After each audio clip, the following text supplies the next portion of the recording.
अस्सलामुअलैकुम नाजरीन, इमरान यकूब खान के साथ मैं हूँ ज़ैनब जतोई और प्रोग्राम व्यू पॉइंट में खुशामदीद कहती हूँ।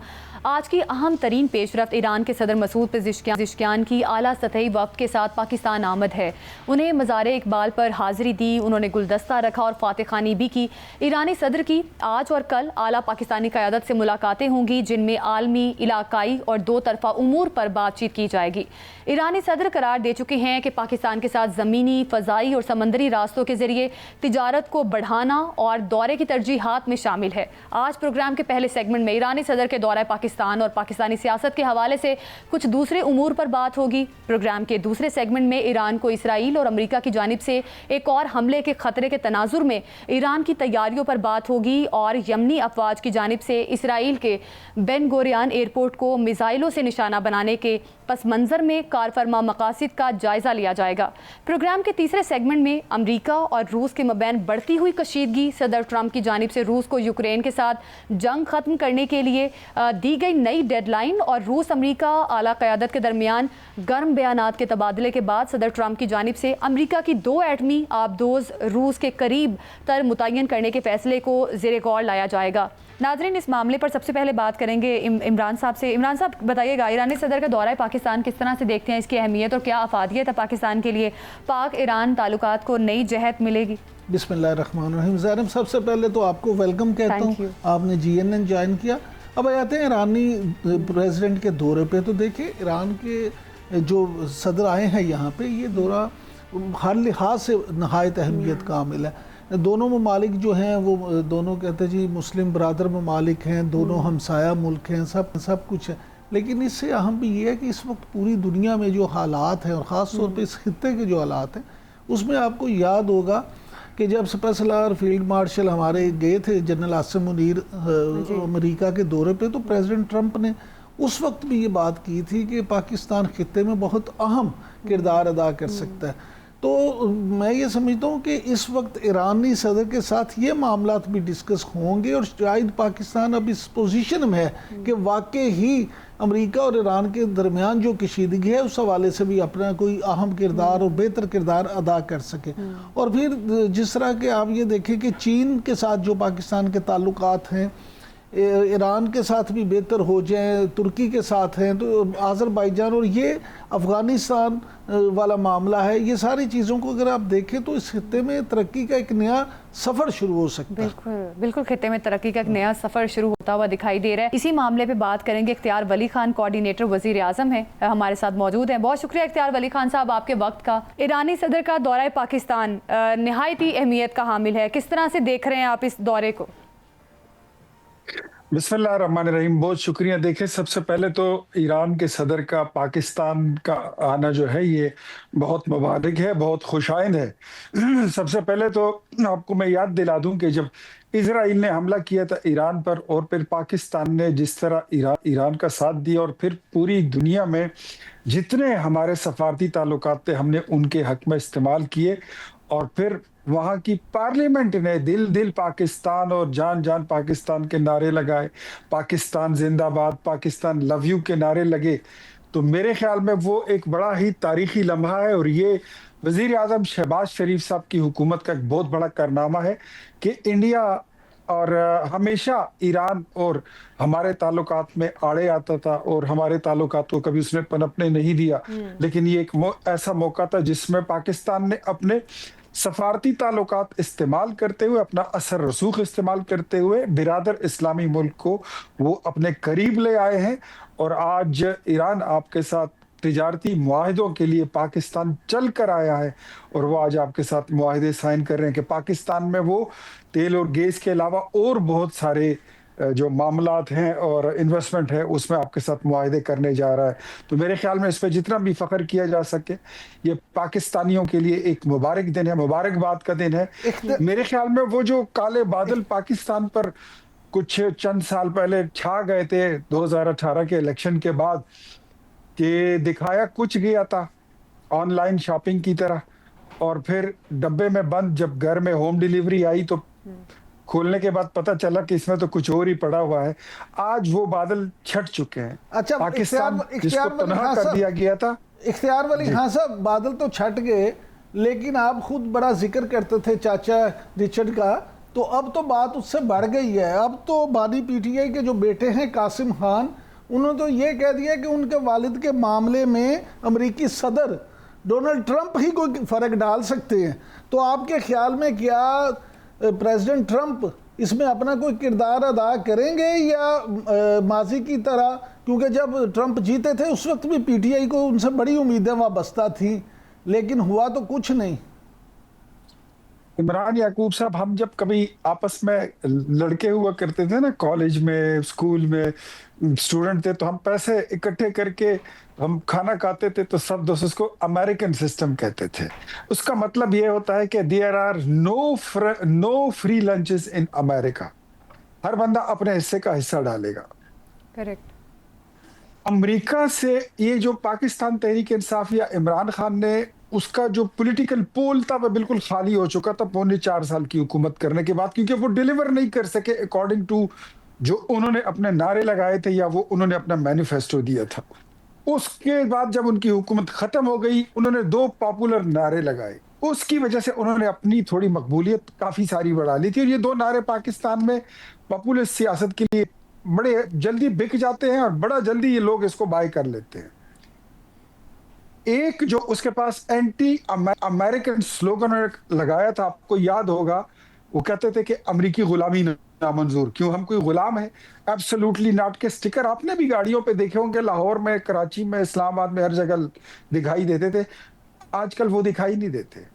रिचर्ड ग्रेनल की ट्वीटों पे ये सारे लुडियां डालने लगे, और फिर अचानक ट्विस्ट आया कि अमेरिकी गुलामी मंजूर एंड एब्सोल्युटली यस।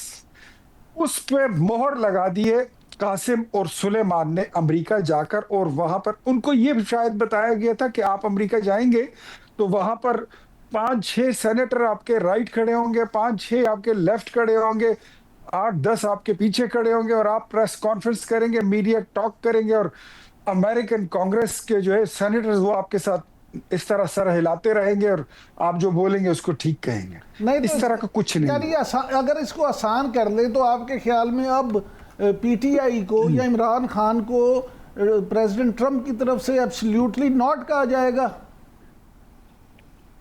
ये मेरे ख्याल में अब वो हो चुका है, बल्कि आई एम इवन श्योर, जब इन्होंने कहा था ना कि इन्होंने तो झूठी मोटी वो फेक डिग्री वाला एब्सोल्युटली नॉट कहा था, उन्होंने सच्ची मुची कह दिया एब्सोल्युटली नॉट। अच्छा सर, कल जो ये नहीं हो सकता। सर, कल जो अपोजिशन इत्तेहाद ने ऑल पार्टीज कॉन्फ्रेंस मुनक्कद की थी, आप से उन्होंने 2-3 मुतालबे किए। उसमें एक उसमें ये मुतालबा है कि नया मुल्क को इस वक्त एक ग्रैंड डायलॉग की ज़रूरत है, और दूसरा ये कि मुल्क को नए मिसाके जमहूरियत की ज़रूरत है।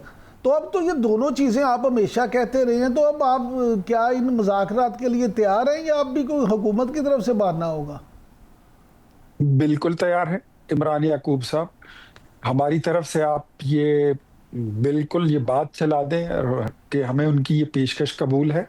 ग्रैंड डायलॉग भी हो सकता है, और इख्तियार वली खान साहब, ये वाकई बहुत बड़ी बात है कि मुकालमे की आपने डायलॉग को जो है आपने प्रमोट किया है कि हाँ डायलॉग होना चाहिए, और ये पीटीआई के लिए भी बहुत बड़ी बात है, और पीटीआई के जो सपोर्टर्स हैं उनके लिए भी बहुत बड़ी बात है, क्योंकि पीटीआई तो चाहती है गवर्नमेंट उनके साथ डायलॉग करे और किसी न किसी तरीके से रास्ता निकला। अब सब लोग ये जानना चाहते हैं 5 अगस्त का एहतजाज पीटीआई का, क्या लगता है हुकूमत इजाज़त देगी? हुकूमत कोई हर्डल्स तो नहीं क्रिएट करेगी, या बाकी इजाज़त दे दी जाएगी गवर्नमेंट की जानिब से कि ठीक है एहतजाज किया जाए पीटीआई की जानिब से? फ्री हैंड मिलेगा या डंडा चलेगा?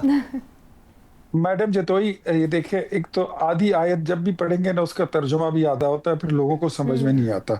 मैं आपको इतना बता दूं कि जो इन्होंने आपने 2 बातों पे तो मैंने आपको बता दिया कि ग्रैंड डायलॉग और मिसाके जमहूरियत का एक नया दोबारा वो नए सिरे से, लेकिन साथ ही साथ उन्होंने कुछ मुतालिबात किए थे। तो मुस्तफ़ा नवाज खोकर अगर थोड़ी सी कोशिश करते, जो उनके लेफ्ट और राइट खड़े थे, एक नज़र उनकी शक्ल पे ही डाल लेते, तो उनसे कहते कि ये जो आप अदलिया की आज़ादी की बात कर रहे हैं, ये आपने अपनी हुकूमत में क्यों नहीं किया? ये जो आप सहाफती आज़ादी की आज बात कर रहे हैं, ये आपने अपनी हुकूमत में इसके लिए कितना काम किया? सिविल सुप्रीमेसी की बात करते हैं, आपने अपनी हुकूमत में किया कितना इस पे काम। आप आइन की बालादस्ती की बात करते हो तो आपने आइन को कितना बालादस्त रखा। तो मेरे ख्याल में इनको समझ आ जाती मुस्तफा नवाज खोखर को, और वहीं पे वो मुश्तरका एलामिया छोड़ के वो चले जाते। तो मेरे ख्याल में ये वो कुछ चंद चीजें हैं जो वो दुकान में वैसे ही अलमारियां भरने के लिए लोग रख देते हैं कि दुकान भरी भरी दिखाई दे। अच्छा, दूसरा आपका जो सवाल है कि 5 अगस्त को हमारी क्या तैयारी है। इमरान याकूब साहब, मुझसे किसी ने पूछा, बड़ा मजे का सवाल किया कि आपकी क्या तैयारी है। मैं कहा किस चीज के लिए? कहते 5 अगस्त के लिए। तो मैंने कहा 5 अगस्त के लिए तो हमारी वही तैयारी है जो पीटीआई की है। कहते उनकी तो कोई तैयारी नहीं है। मैंने कहा अगर उनकी तैयारी नहीं है तो हमारी भी कोई तैयारी नहीं है। अच्छा, वो खुद तैयार नहीं है किसी तहरीक चलाने के लिए। मुझे कोई चीज दिखाई नहीं दे रही है तो हम क्या तैयारी करें, और कोई तैयारी करने की जरूरत ही नहीं। अच्छा, इख्तियार वली खान साहब, ये फरमाइएगा कि मियां नवाज शरीफ की तरफ से ये जो खबरें आई हैं कि उन्होंने वज़ीर आज़म मियां शहबाज शरीफ और वज़ीर आला पंजाब मरियम नवाज दोनों को ये इंस्ट्रक्शन जारी की हैं कि काबीना के जो मेंबर हैं उनकी कारकर्दगी का जायज़ा लिया जाए। बल्कि हमारे वाकफान हाल तो यहाँ तक कहते हैं कि लाहौर में, यहाँ पंजाब में तो वुज़रा से कारकर्दगी रिपोर्ट्स मांग भी ली गई है कि क्यों आपको काबीना में रखा जाए, क्यों आपसे महकमे जो हैं ये वापस ना ले लिए जाएं, कलमदान वापस ना ले लिए जाएं। तो ये जो सारा मामला है इसको आप किस तरह से देखते हैं? क्या वाकई ही कारकर्दगी ना दिखाने वालों को फारिग कर दिया जाएगा और नए लोग काबीना में शामिल किए जाएंगे? देखिए इमरान साहब, मैं बड़े मियाँ साहब जो है नवाज शरीफ साहब के साथ और फिर वजीर आजम शहबाज शरीफ साहब के साथ, इनके साथ काम करना इंतहाई मुश्किल काम है। ये हर बंदे के बस का काम है नहीं। वो इतना काम जिसको वो मकतब इश्क के दस्तूर निराले हैं, उसको छुट्टी ना मिली जिसने सबक याद किया। आप थोड़ी सी परफॉर्मेंस दिखाएं, वो आपको और जिम्मेदारी देते हैं और देते हैं और देते हैं। आप थोड़ी सी सुस्ती दिखाएं, जितनी जिम्मेदारी आपको दी होती है वो भी आपसे वापस ले लेते हैं। जो बंदा काम नहीं कर सकता वो शहबाज शरीफ या मरियम नवाज की, अब आप अंदाजा करें, मरियम नवाज वो खातून है कि जिसकी तरबियत फिर नवाज शरीफ और शहबाज शरीफ ने मिल के की हो। उस घर में वो पैदा हुई, पली बढ़ी, आमरियत से टकराई और उन्होंने वहां से तरबियत अगर ली हो तो उनके साथ काम करना कितना औखा होगा। तो इससे तो मैं क्लियर हूं कि कोई सिफारशी बंदा, कोई ऐसा बंदा जो किसी का लाडला है, वो अपनी सिफारिश या लाडलेपन की वजह से वहां पे नहीं रह सकता। जिसकी परफॉर्मेंस होगी वो कंटिन्यू करेगा, चाहे वो पंजाब गवर्नमेंट में हो या फेडरल गवर्नमेंट में हो। जिसकी परफॉर्मेंस नहीं होगी वो कंटिन्यू नहीं कर पाएगा और नए लोग आएंगे और बदलते आएंगे। बिल्कुल, ये भी एक अच्छा इकदाम है कि इस तरह से इवैल्यूएशन कर ली जाए कि जो लोग काम कर रहे हैं और जो लोग काम नहीं कर रहे, ताकि आवाम के बेटरमेंट के लिए कुछ बेहतर इकदाम भी किए जा सके। बहुत शुक्रिया आपका इख्तियार खान साहब, आप हमें इस हवाले से बता भी रहे थे कि किस तरह से पीटीआई का फ्यूचर आगे वाले टाइम में क्या है। इमरान साहब, क्या आप वाकई मुत्तफिक करते हैं जिस तरह से उन्होंने बात की कि इनकी एहतजाज की तैयारी जिस तरह से पीटीआई की नहीं है, इस तरह से गवर्नमेंट की भी कोई तैयारी नहीं है? क्या लगता है 5 अगस्त का अगर एहतजाज होता है तो पीटीआई क्या करेगी आगे जाके? एहतजाज वाकई इस बड़े लेवल का हो सकता है एहतजाज? और ये बानी पीटीआई के बेटे जिस तरह से बात कर रहे हैं कि ट्रंप साहब की कॉल की इस वक्त बड़ी ज़रूरत है, अगर ट्रंप साहब की कॉल आ जाती है, ट्रंप साहब सपोर्ट करते हैं तो बानी पीटीआई बाहर आ सकते हैं, क्या लगता है आपको? देखिए, 2-3 चीज़ें हैं इसमें ज़ैनब। सबसे अहम पहली बात तो ये है कि ट्रंप क्यों कॉल करेंगे? प्रेसिडेंट ट्रंप को क्या इसमें फ़ायदा है कि वो मौजूदा हुकूमत और इस्टेब्लिशमेंट, देखिए रियासत के साथ इस वक्त प्रेसिडेंट ट्रंप के इतने अच्छे ताल्लुकात हैं कि जब से मार के हक में आपको कामयाबी मिली है उस वक्त से लेके अब तक 26-27 मौके पे प्रेसिडेंट ट्रंप तारीफ कर चुके हैं। पाकिस्तान का नाम ले के फिर पाकिस्तान के सुपर सलार की तारीफ की है, पाकिस्तानी जो इस वक्त हुकूमत है उसकी तारीफ की है। तो मौजूदा जो सिनेरियो में मुझे ऐसा महसूस नहीं होता कि प्रेसिडेंट ट्रंप जो हैं वो इस तरह की कोई बात करेंगे या बानी पीटीआई के लिए कोई नरम गोशा रखेंगे। ठीक। अच्छा, ये भी बताइएगा इमरान साहब, जिस तरह से पीटीआई के अंदर अब जो डिवाइड नज़र आ रहा है, पीटीआई के अंदर से बहुत सारी आवाज़ें उठ रही हैं। कुछ रोज़ कबल पीटीआई के अपने कारकुन की जानिब से ये कहा गया कि पीटीआई के अंदर जो क़यादत है, पीटीआई की बाहर क़यादत है, वही नहीं चाहती कि बानी पीटीआई बाहर आए। इसमें कितनी सच्चाई है, क्या लगता है आपको? देखिए, ये बात तो चीख के बहुत अरसे से फवाद चौधरी साहब और दूसरे लोग भी कर रहे हैं। मामला ये है कि बहुत सारे वो लोग जो पीटीआई में पहले थे वो ये कहते हैं कि मौजूदा जो क़यादत है उसकी वो कैपेसिटी नहीं है। अब देखें जिस तरह से माजी में, अगर माजी साहब के सामने है कि इमरान खान साहब की रहाई के लिए जो कोशिशें की गई वो किस तरह की कोशिशें की गई, क्योंकि बार ओवर क्यों साबित नहीं हुई, और क्या आप सिर्फ इस्टेब्लिशमेंट से लड़ के, रियासत से लड़ के, हुकूमत से लड़ के ही को कामयाबी हासिल कर सकते हैं? नहीं, ऐसे नहीं होता। जितनी मर्जी हो आखिर में बात टेबल पे ही ख़त्म होती है। तो क्या पीटीआई संजीदा है, ये एक बहुत बड़ा सवाल है। इख्तियार वली खान साहब ने तो कहा है हम डायलॉग के लिए तैयार हैं। इख्तियार वली खान साहब ने तो कह दिया, लेकिन असल चीज़ है कि जो बानी हैं इमरान खान साहब, वो कभी कहते हैं कि जी हम करेंगे तो सिर्फ इस्टेब्लिशमेंट से करेंगे। इस्टेब्लिशमेंट कहती है भाई हमारा तो काम नहीं है, जाके पॉलिटिशियंस के साथ करो, हुकूमत के साथ वो कहते हैं मुंह नहीं लगाएंगे। तो अगर मुंह नहीं लगाएंगे तो हुकूमत आपको मुंह क्यों लगाएगी? तो ये जो चीज़ें ये भी देखनी है। ठीक है, अब देखा है कि पाकिस्तान तहरीक इंसाफ का 5 अगस्त का एहतजाज जो है वो क्या रंग लेकर आता है, क्या बानी पीटीआई के रिहाई के इम्कानात बढ़ते हैं, ये देखना बाकी। और ईरान को इसराइल और अमेरिका की जानिब से नए हमलों का खतरा। Z-10ME अटैक हेलीकॉप्टर्स की फ़ज़ाई बेड़े में शमूलियत से पाक फ़ौज को कितना इस्तेहकाम मिलेगा?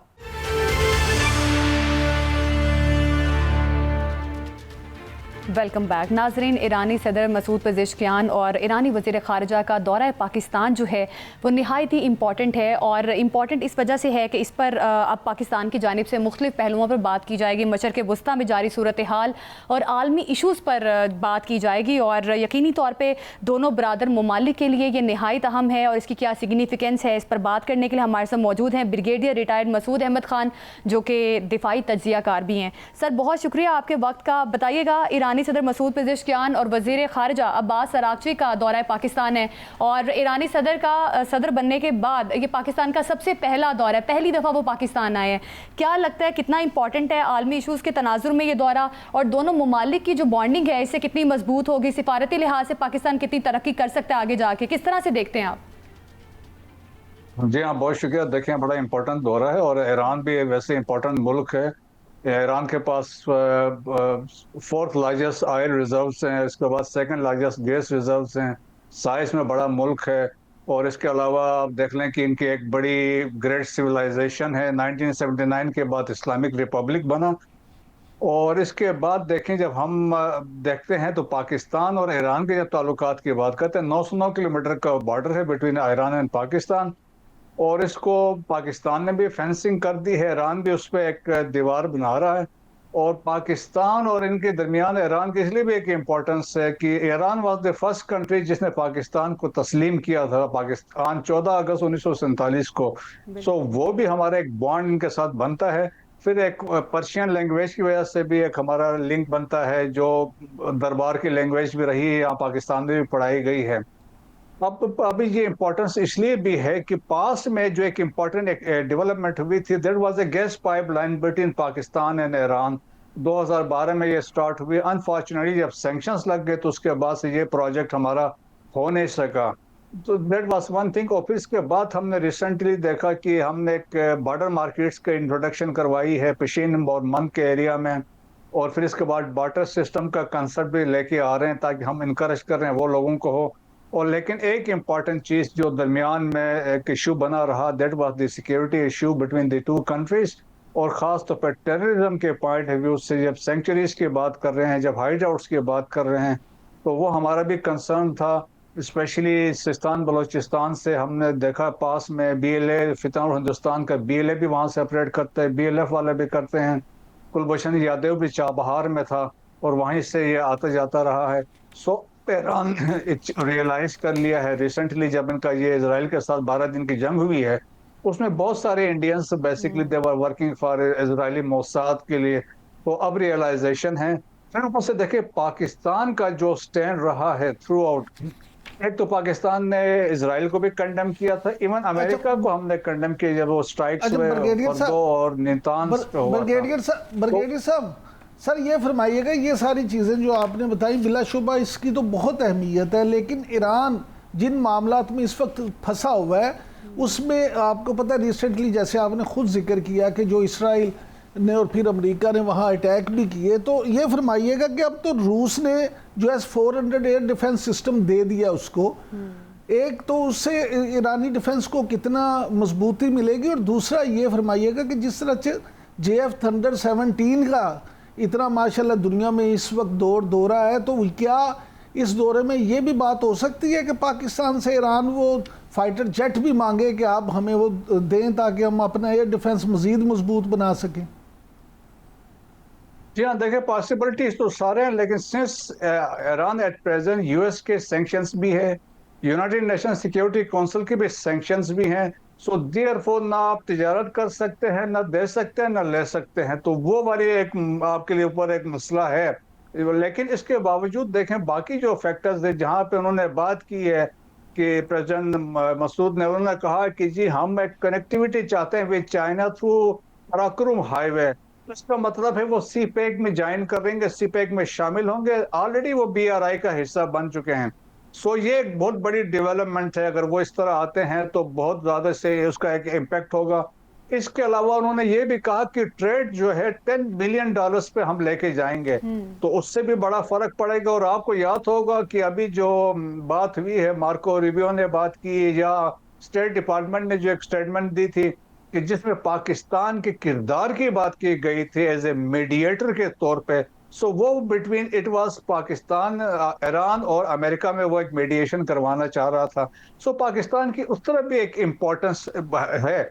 लेकिन देखें कि जहां तक वेपन्स और इक्विपमेंट की बात है, रशिया तो दे सकता है कि रशिया पे ऑलरेडी सैंक्शंस लगी हुई है, उस पर मजीद लगी हैं, लेकिन और इसी तरीके से बाकी कोई मुल्क ओपनली कर नहीं सकता। अभी जिस तरह देखें इंडिया पे सैंक्शंस लगी थी, जो रशिया से उन्होंने उनके साथ कंपनियां बैन हो गई थी, तो उन्होंने तमाम एग्रीमेंट्स विड्रॉ कर लिए हैं। अच्छा तो वो सर, एक सैंक्शंस का प्रेशर अच्छा, होता है इंटरनेशनल ब्रिगेडियर कम्युनिटी की तरफ से, तो ये बड़ा मुश्किल।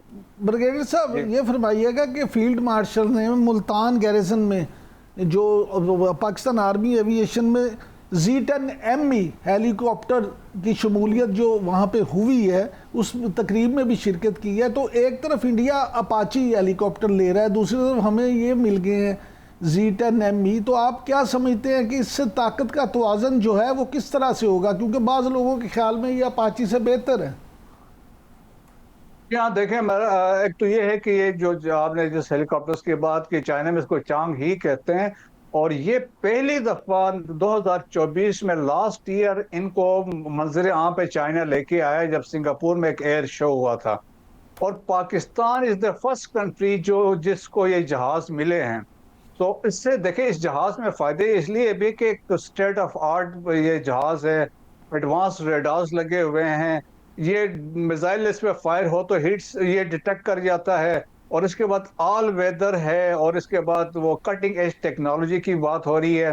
फिर कहते हैं ये टैंक्स के अगेंस्ट बड़ा इफेक्टिव है हेलीकॉप्टर, फिर इन्फेंट्री के अगेंस्ट भी इस्तेमाल होता है, फिर इस बंकर्स के अगेंस्ट भी ये इस्तेमाल होता है, और इसके पास 3 किस्म के मिसाइल्स यूज होते हैं, 2 से 6 किलोमीटर वाला भी है और फिर 208 किलोमीटर वाला भी है, और इसका अपनी क्रूजिंग रेंज भी ऑलमोस्ट 1200 किलोमीटर है। तो इसमें जहाज में ये है कि इसमें ये यही कहते हैं कि ये चैलेंज करता है अपाची हेलीकॉप्टर जो A64 है, तो उससे कहते हैं बल्कि बेहतर जहाज है, सिंस लेटेस्ट टेक्नोलॉजी के साथ पहली दफा पाकिस्तान को मिला है। और आपको याद हो आज ये राइटर में स्टोरी आई है कि जिसमें उन्होंने जब बात की है कि जिस तरह जेट एंड सी ने राफेल्स को गिराया, तो उसमें यही कह रहे हैं कि जो वेस्टर्न टेक्नोलॉजी थी वो चाइनीज टेक्नोलॉजी के सामने इंफीरियर साबित हुई। सो सिमिलरली एक और इम्पॉर्टेंट चीज इसमें इमरान साहब बात ये है, it is man inside that machine जो उसको ऑपरेट करता है वो मैटर करता है, प्रोफेशनलिज्म आपकी जो है वो मैटर करती है। जहाज जितना राफेल देखे बहुत अच्छा जहाज है, 4.5 जनरेशन जहाज है, लेकिन उसको सही तरीके से वो हैंडल नहीं कर सके, जिसकी वजह से डिसॉल्ट के लिए भी it was a disaster for the Dassault of France. अच्छा ब्रिगेडियर साहब, मैं इसी हवाले से आपसे पूछना भी चाहता था कि राइटर में जो ये स्टोरी आई है इसमें राफेल तो है, लेकिन क्या आप नहीं समझते कि इस स्टोरी ने मगरबी जो साख्ता जंगी हथियार हैं उनकी अफादियत पे जहां सवालिया निशान खड़ा किया है, वहीं चीनी जो सलाहियतें हैं उनकी तारीफ भी हुई है, और उनके लिए मार्केट में अब जिस तरह से इस वक्त ऑर्डर्स आ रहे हैं तो चीन तो उससे कहीं आगे नहीं निकल गया, आपको महसूस होता? यहाँ देखें कि इस जंग में this is one of the conclusion आप ड्रा करा सकते हैं कि चाइनीज को यानी कि टेक्नोलॉजी को वेपन सिस्टम कहीं टेस्ट नहीं हुए थे तो लोग इसको इंफीरियर समझते थे, लेकिन यहाँ पे it proof other way around यहाँ पे होगा। फिर उससे और इम्पोर्टेंट चीज़ देखें इंडोनेशिया ने राफेल ऑर्डर किए थे फ्रांस से, अब उन्होंने कहा कि मैं जेट-एंड-सी लूंगा। तो आप उससे आप देख लें कि कितनी इंपॉर्टेंस जेट-एंड-सी की बढ़ गई है। और फिर अभी इसी आर्टिकल में उन्होंने लिखा था कि इंडिया को तो पता ही नहीं था कि PL-15 है तो इसका कितना रेंज है, क्या है। फिर एक देखें कि एपिक बैटल थी, उन्होंने पाकिस्तान को अंडर एस्टिमेट किया।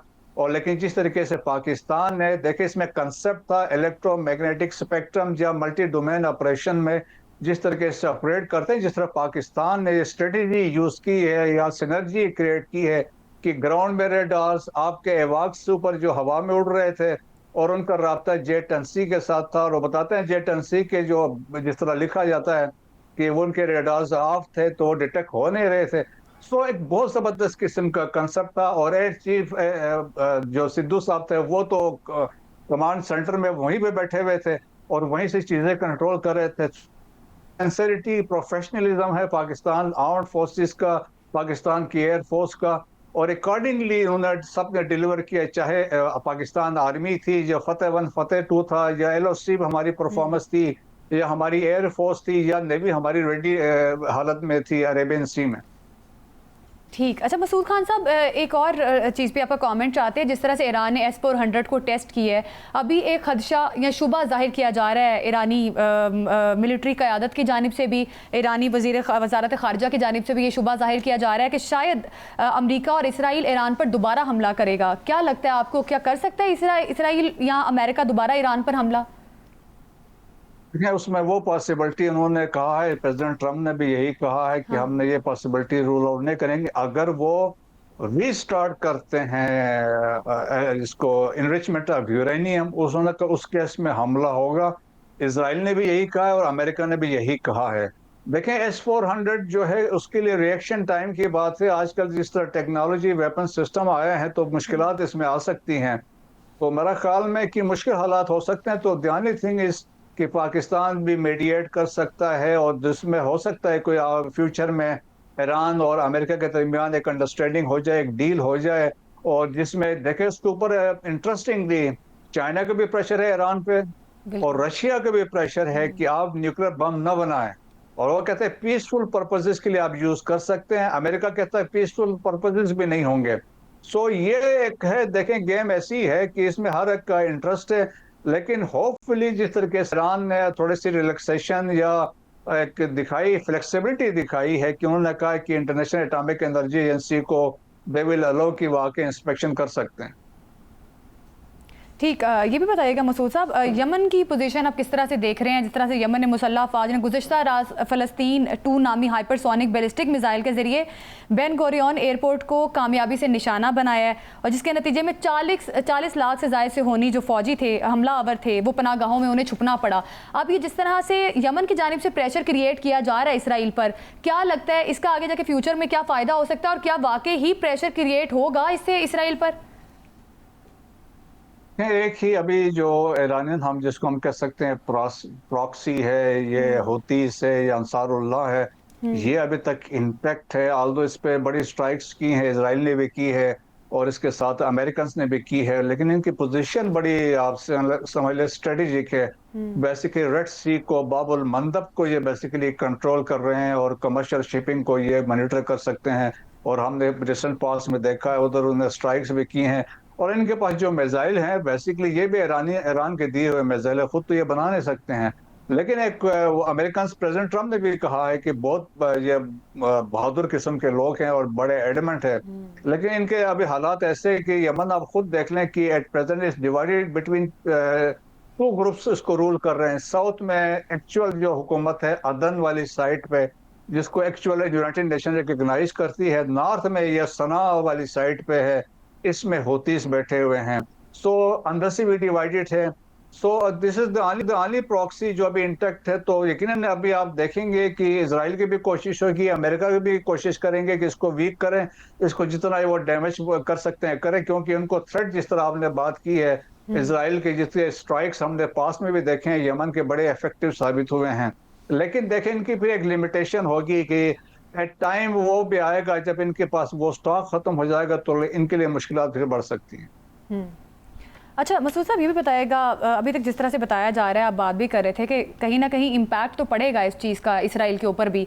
यमन ने अब तक 67 बैलिस्टिक मिसाइल और 18 मुसल्ला ड्रोन इसराइली अहदाफ को जो है निशाना बनाया है, तो कहीं ना कहीं डिफरेंस तो पैदा कर रहा है यमन।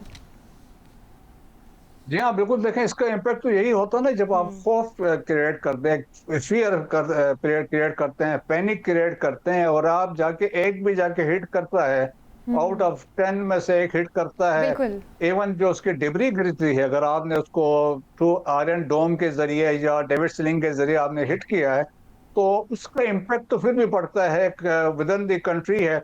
और फिर देखें इसराइल की, आप देखें ना कि लेंथ ऑलमोस्ट 172 किलोमीटर है और 22 से 30 किलोमीटर तो इसकी विड्थ है। तो इनके लिए मुश्किल, ईरान दैट्स वाई प्रिवेल कर गया था जब इसराइल के साथ 12 दिन की जंग हुई, जिस तरीके से इनके मिसाइल गिर रहे थे, जिस तरह वहां पे डिस्ट्रक्शन हुई। देखे फाइनली आयरन डोम सिस्टम फेल और वो प्रोटेक्ट नहीं कर सके, क्योंकि जिस तरीके से वो मिसाइल आ रहे थे। तो अभी तो उनके पास शॉर्टेज पड़ गई है, पैट्रियट मिसाइल की शॉर्टेज पड़ गई है। तो अभी इसी वजह से ये जो हुतीस है वो स्ट्राइक्स कर रहे हैं कि इस मौके से फायदे उठा के।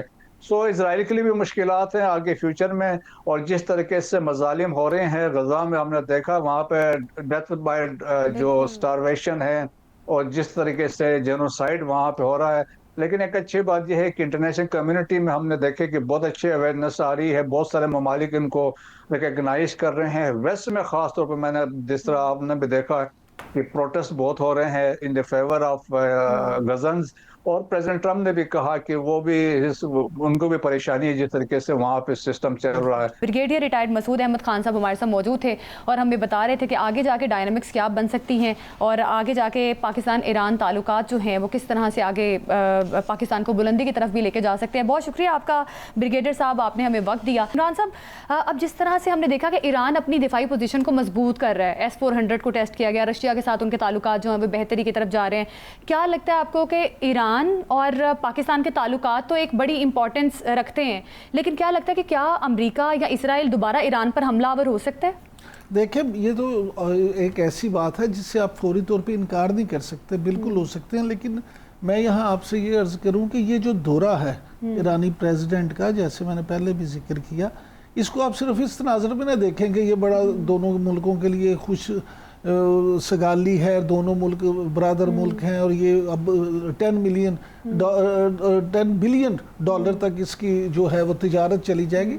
मैं ये समझता हूँ कि पाकिस्तान इस वक्त इस पोजीशन में है कि पाकिस्तान अमेरिका के साथ ईरान के मामलात को ठीक भी करवा सकता है, इनके मुज़ाकरात की टेबल पे इन दोनों मुल्कों को ला सकता है।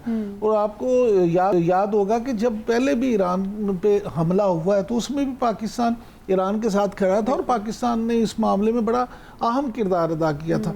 तो अब क्योंकि प्रेसिडेंट ट्रंप जो हैं वो भी हमारे साथ इस वक्त अलाइन है पूरे, तो इसलिए भी इस दौरे में ये चीज़ें भी डिस्कस होंगी कि पाकिस्तान जो है वो ईरान के लिए कहाँ पे आलमी सतह पे आसानियों का सबब बन सकता है। तो ये भी चीज़ें हैं। और दूसरी ये बात कि अगर इसराइल खुदा न खास्ता दोबारा ईरान पे हमला करता है या अमेरिका हमला करता है तो पाकिस्तान ये मौक़िफ़ तो वाज़े तौर पे कह चुका है, प्रेसिडेंट की तरफ से, वज़ीर आज़म की तरफ से और फिर फील्ड मार्शल की तरफ से बारखा ये कहा गया है कि हम अपने ईरानी भाइयों के साथ खड़े हैं और इस तरह की किसी भी सूरत हाल में हम ईरान को अकेला नहीं छोड़ेंगे। बिल्कुल, पाकिस्तान हर मामले पर ईरान है और जिस तरह से पहले भी पाकिस्तान ने ईरान का साथ दिया, इसी तरह से आगे जाके भी पाकिस्तान ईरान के ताल्लुकात जो हैं वो बेहतरी की तरफ जाएंगे। अमेरिका और रूस में सर्द जंग शिद्दत इख्तियार कर गई, सदर ट्रंप की रूस को जंग खत्म करने के लिए नई डेडलाइन।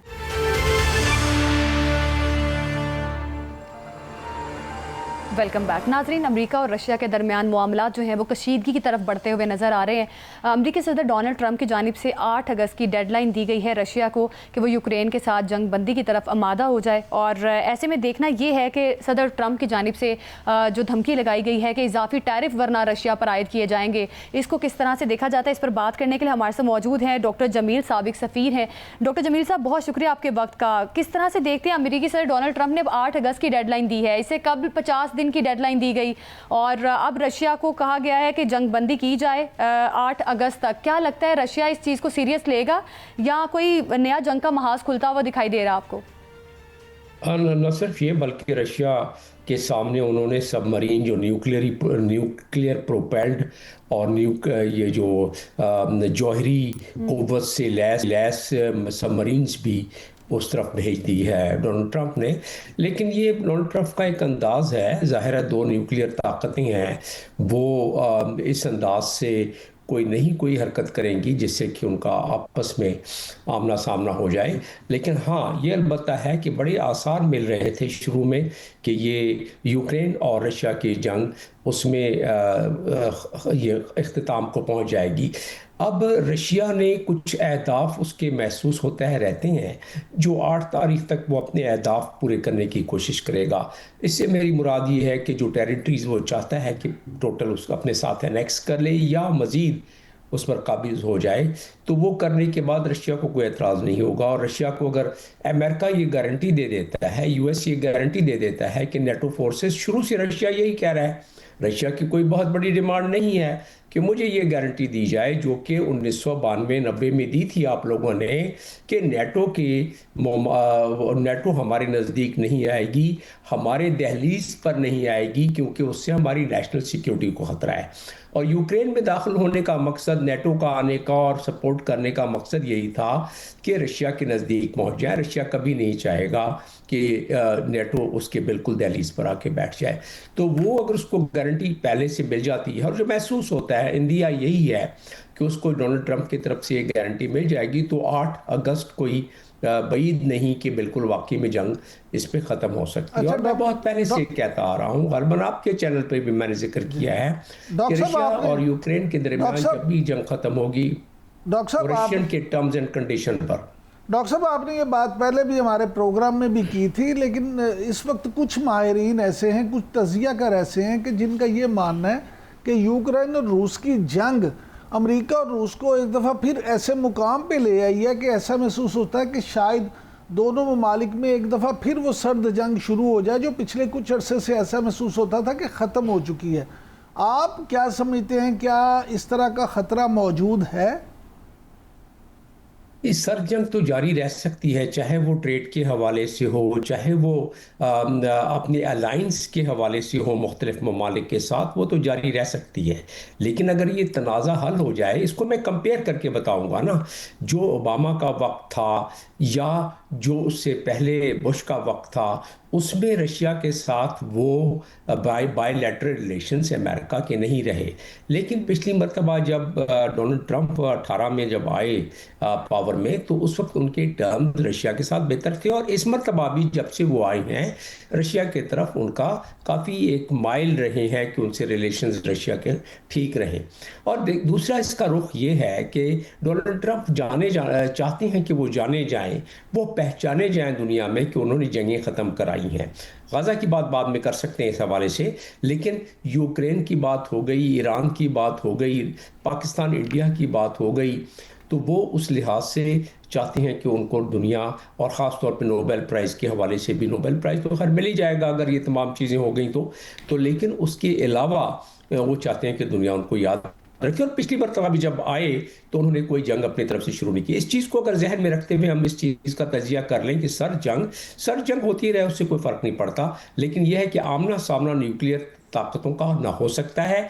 अगर वो एक दूसरे को के सामने सफबंदी करते हैं तो वो हट जाते हैं उससे। आपके सामने 1962 में क्यूबा की मिसाल है, जब रशिया ने अपने वहाँ न्यूक्लियर मिसाइल्स लगाना शुरू किए और अमेरिका सामने आ गया तो दोनों पीछे हट गए। तो लिहाजा न्यूक्लियर, पाकिस्तान इंडिया की देख लें कि जब दोनों ने फुल स्पेक्ट्रम वार की तरफ बढ़ना शुरू हुए तो दुनिया बीच में कूद पड़ी। तो ऐसा होना नामुमकिन है, क्योंकि वो एंड ऑफ द वर्ल्ड होगा अगर दो न्यूक्लियर कुव्वतें आपस में सामने कभी भी आमना सामना करने की इस्तेदाद कोई नहीं रख सकता है। तो उस लिहाज से देखा जाए तो ये तजिया दुरुस्त है। सर्द जंग से क्या होता है, 10 साल और चल पड़े वो सर्द जंग में, उसमें ट्रेड इफेक्ट होगी, बायलैटरल रिलेशंस इफेक्ट होंगे, सब बंदियां होंगी, कंट्रीज को दुश्वारियां होंगी उससे अलायंस करने की। लेकिन फिर अगर उन्होंने कोशिश की कि जी ठीक है हम अब यूक्रेन को मिला लें, नेटो का हिस्सा बना लें, तो फिर जंग में कूद जाएगा रशिया। तो इसीलिए रशिया चाहता है कि अपने अहदाफ पूरे कर ले। डॉक्टर साहब, ये फरमाइएगा कि ईरानी सदर पाकिस्तान के दौरे पे हैं, आज उन्होंने लाहौर में भी मसरूफ़ दिन गुजारा, फिर रात को इस्लामाबाद में भी, तो आप ये फरमाइएगा कि आप क्योंकि माशाल्लाह एक सफारतकार भी हैं, आप इस दौरे को सिफारती लिहाज से किस नज़र से देखते हैं? ज़ाहिरन तो ये ठीक है, इसका पर्पज़ ये है कि फर्दर स्ट्रेंथनिंग करेंगे, लेकिन इसका बातनन क्या पर्पज़ है उस पर डिस्कस कर लेते हैं। क्या पर्पज़ हो सकता है?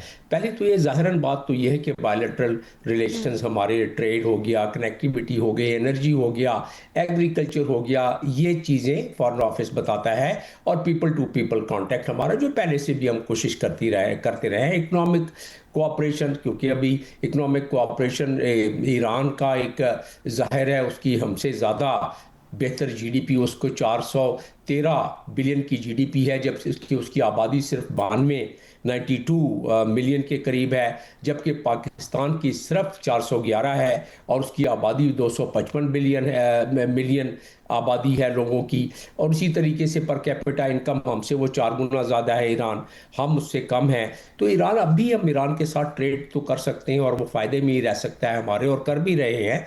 उसको मजीद सब हमारे आगे आड़े आ जाती है सैंक्शन की बात। लेकिन ईरान की दूसरा जो बातनन बात है कि chief of the army staff जो हमारे फील्ड मार्शल आसिफ मुनीर साहब जब वाइट हाउस गए, तो यकीनन कोई ना कोई इस पूरे फुल स्पेक्ट्रम जो खित्ते में सूरत हाल है उस पर बात तो हुई, क्योंकि कुछ तजिया निगार ये कहते हैं, माइकल कुगलमैन है, बाकी लोग ये कहते हैं कि ऐसा है, लेकिन वो एक सिंगल फैक्टर तो नहीं हो सकता बहरहाल, क्योंकि डोनाल्ड ट्रंप ने खुद कह दिया, इसलिए मैं कोट कर सकता हूँ कि पाकिस्तान रीजनल स्टेबिलिटी के लिए एक इम्पॉर्टेंट मुल्क है।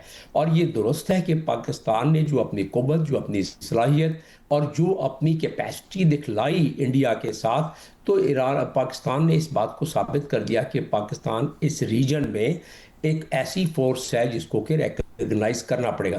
लेकिन उससे हटकर जो जियोपॉलिटिकल तगय्युरात और तनाज़ुरात बदल रहे हैं, जिसमें कि डोनाल्ड ट्रंप जो हैं वो अगेन मैं कहूँगा कि ईरान के उन्होंने जंगबंदी में अपना किरदार अदा किया और वो उसको मानते भी हैं, और दूसरी बात यह है कि उसका क्रेडिट भी लेना चाहते हैं।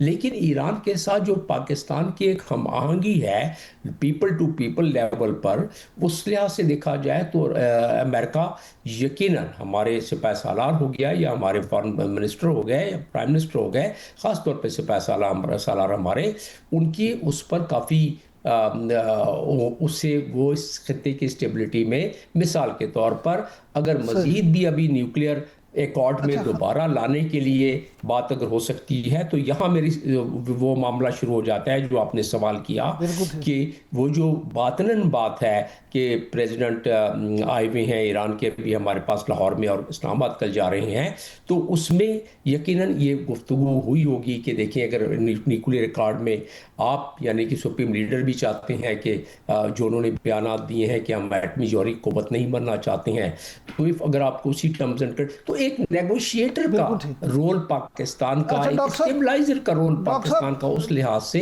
डोनाल्ड ट्रंप भी इस चीज़ को डॉक्टर साहब आपने पाकिस्तान और इंडिया के ताल्लुकात का जिक्र किया, जंग का जिक्र किया, तो इंडिया अब ऑपरेशन सिंदूर में बुरी तरह से मार खाने के बाद ये जो शोशा उन्होंने मचा दिया ऑपरेशन महादेव, अगरचे जो है इस पे पाकिस्तान का तो मौक़िफ़ ये है कि भारतीय वज़ीर दाखिला जो है मनगढ़ंत बयान जारी करते रहते हैं, आप क्या समझते हैं कि ये क्या इंडिया अपने एक झूठ को छुपाने के लिए मज़ीद कितने झूठ बोलता जाएगा? इसको इस तनाज़ुर में समझ लें कि मोदी एडमिनिस्ट्रेशन, उसकी पावर बेस क्या है? उसकी पावर बेस बेसिकली आरएसएस है। उसकी पावर बेस वो नज़रिया है जिसको हिंदवाता नज़रिया कहते हैं। तो क्योंकि उसकी पावर बेस ये है, तो मोदी एडमिनिस्ट्रेशन ने अपने कौम के नेशनल सिक्योरिटी इंटरेस्ट को अपनी जो नज़रियाती मामलात हैं उसकी वजह से एक स्टेक पर लगा दिया है, पहली चीज़।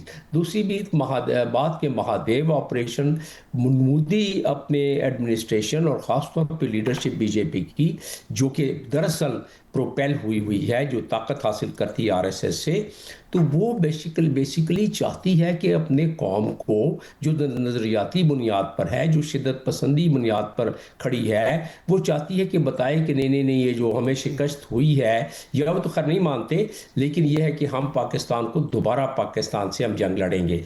वो ये इंडिया देने की कोशिश कर रहे हैं और कर भी सकते हैं, इसमें हमें भी इसका इदराक है। और हमारे इस मामले में बहुत सारे लीडरान ने इसका जिक्र किया है कि हम तैयार बैठे हुए हैं, हमारे सिपा सलार ने भी जिक्र किया है कि हम तैयार बैठे हुए हैं। तो वो उन्होंने अपनी पंजा आजमाई पिछली मरतबा कर ली, और पाकिस्तान कोई गाफिल तो नहीं हो गया एक दफ़ा जंग लड़ने के बाद। पाकिस्तान अपनी तैयारियां देखें, आज ही हेलीकॉप्टर्स जो पाकिस्तान के पास आए हैं, वो हेलीकॉप्टर्स एक अपनी नोयत की और इनफरादियत हैसियत रखने वाले अपनी नोयत की वो एक बड़ी बिल्कुल यकीनी तौर पे भारत को हर महाज पर शिकस्त का सामना रहा है। दुनिया ने देखा है कि भारत किस तरह से अपने झूठ को छुपाने के लिए कभी ऑपरेशन सिंदूर का सहारा लेता है और कभी ऑपरेशन महादेव की बातें सामने आती हैं, लेकिन इसको पाकिस्तान ने बड़ी मजबूती से इन तमाम तर ऑपरेशंस को और इन तमाम तर भारत के झूठे प्रोपेगेंडे को बेनकाब की है। वर्ल्ड वाइड सबने देखा है कि पाकिस्तान ने अपना रोल किस तरह से प्ले किया है। बहुत शुक्रिया आपका डॉक्टर जमील साहब, आप हमें इस हवाले से हमारी मुआवनत भी फरमा रहे थे और हमें बता भी रहे थे कि पाकिस्तान जो है आगे जाके किस तरह से इन तमाम तर मामलात को डील करता है। भारत ने बहुत कोशिश की कि ईरान को किसी तरीके से पाकिस्तान और ईरान के ताल्लुकात को ख़राब कर सके, लेकिन पाकिस्तान की साबित कदमी ने ये चीज़ साबित की कि पाकिस्तान के ताल्लुकात ईरान के साथ बहुत अच्छे हैं और पाकिस्तान सिफारती लिहाज से कामयाब हो रहा है। नाजरीन, इसी के साथ प्रोग्राम से हमें दीजिए इजाज़त, कल फिर मुलाकात होगी। अल्लाह हाफिज़।